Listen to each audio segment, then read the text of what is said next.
What advice do you have for a younger up and coming leader at this point? Two pieces of advice.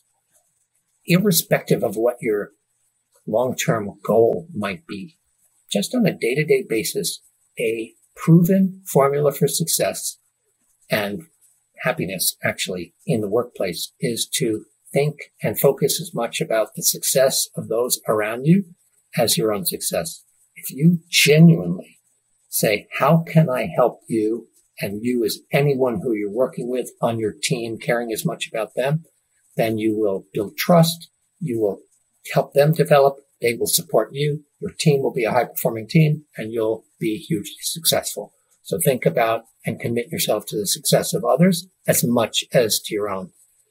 If your up-and-coming leader does that and says, okay, well, I really want to be a CEO, I'd say that if I boil down what it takes to be a great CEO, great leader of any organization, it really comes down to two things. It comes down to thought leadership and people leadership. Thought leadership. Where would I take the company? Where would I lead this organization? Why? How would we do it? What would our business model be? And boards really, as I said earlier, they're buying a vision. So what is your vision? So to be a great leader, you really have to be the thought leader. Doesn't mean you have to have all the answers. Doesn't mean you have to come up with it in isolation.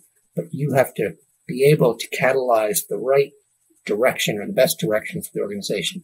And then secondly, and this relates to caring about the success of those around you, is having the credibility and the trust and the people leadership, the ability to attract great people, to align them to do great work.